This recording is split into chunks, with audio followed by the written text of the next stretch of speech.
Greetings metal community, it's Roger back with another video. Response to Marc G with a C, who talked about Century Media stuff.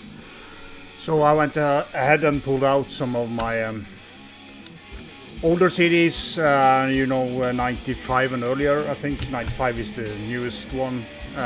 Didn't have so much early stuff. I did sell some vinyls back in the days. That was Century Media, but I do only have them on the represses, and this is all original. In the background we are listening to Sentenced Amok. And man, this album, I was so disappointed when it came out.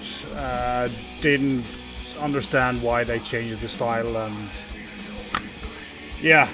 But this is a album that really grew on me, and I really like it. It's not as good as the two first still, but it's a great album. Totally different from the two first, but yeah, excellent band. Then another favorite of mine in Century Media, Nevermore. This is the first album called Nevermore. Yeah, a little bit rougher, more in-your-face music than they became. I mean, they became more, yeah, kind of progressive power metal, but this is just, for the most part, just straightforward. Yeah, some killer songs here, so great album. Then another kind of classic, which is a little bit out of my normal, and I think this is the only album I really like by The Gathering, Mandolin. I think this was 95 as well. But yeah, great album. Really enjoy this still, even though I went off this style of music pretty fast. This is one that, yeah, still our founder. I mean, the Eleanor song is killer.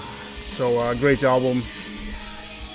Another kind of groundbreaking album was Tiamat, Wild Honey.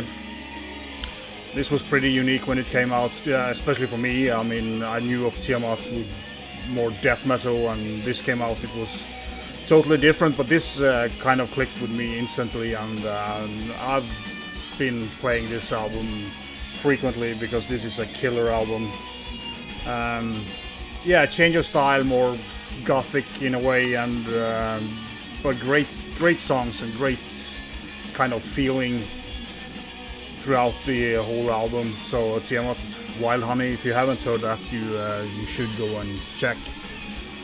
And of course I need to pull out the Aztecs, and I went for the Aztecs. I really love this album. Was one of my favorites of the early Aztecs. I might still be one of my favorite of the early or first half of Aztecs, but great album. It was with Ron Van Poel on vocals, not Mr. Van Droon. But yeah, Aztecs. Then I had to pull out, this is also a killer album, Moonspell, Wolfheart. Still think the first EP is better, but this is a great album as well. I don't know how many times I've played Alma Mater, but yeah, excellent stuff. This is another release that has kept like the quality, or it hasn't kind of, yeah, you still like them as much as I did back in the day. Then we have Franz Merciless, Colored Funeral.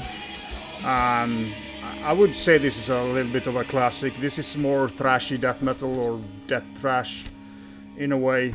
The band is still active, and have released some really good albums lately. So but kind of a classic one. I don't remember. This was 93. So killer stuff. Then I have the two Comic-Con albums. not you know, the greatest death metal releases ever. Just fun having them. And this is Lars Petrov's vocals on, and here is Van Drun. The problem with this is, you know, the program drums kind of destroys it a little bit. I would say, I mean, Van Drun's album is better than this one, but yeah, just fun to have them. They look pretty new. I haven't played this a lot.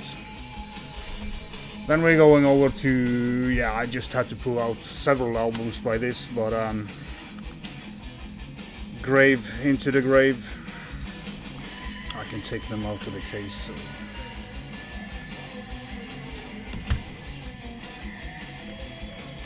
Very thick cardboard in this release.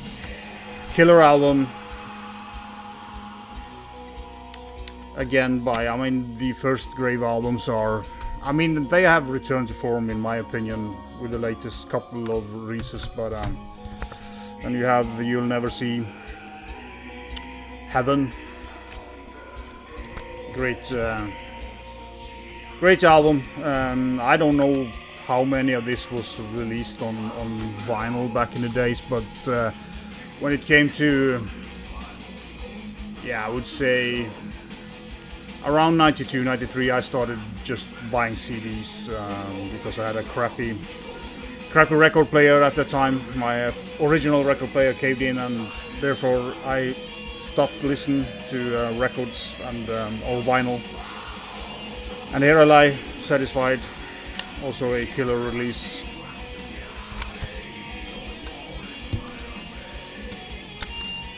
And you know, I pulled out Soulless as well. I mean, another killer album in my opinion. These annoying fold-outs.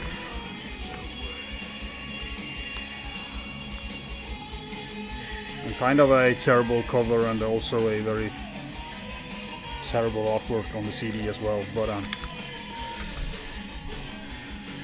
then another classic band that, you know, must-have band, Samuel, with Ceremony of Opposites. This was 94. Other fold-out. Pretty cool CD arts on this one, and probably my favorite, Samuel, Blood Ritual. I just love this album. Still have the ordering form inside. It's pretty normal back in the days. And also a very cool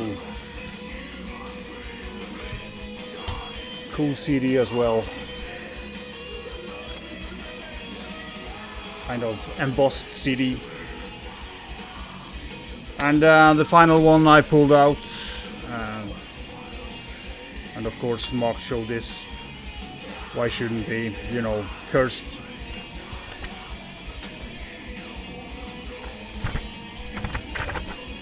A absolute killer death metal album, you know, an all-time favorite classic death metal. So yeah, that was the stuff that I pulled out. I could have pulled out more, but that was kind of later on, so I would try to keep it before. As I said, I did have some earlier stuff, but I sold them on vinyl and rebought them on reissues later. So what to do? Yeah, thanks for watching and commenting and subscribing, and be sure.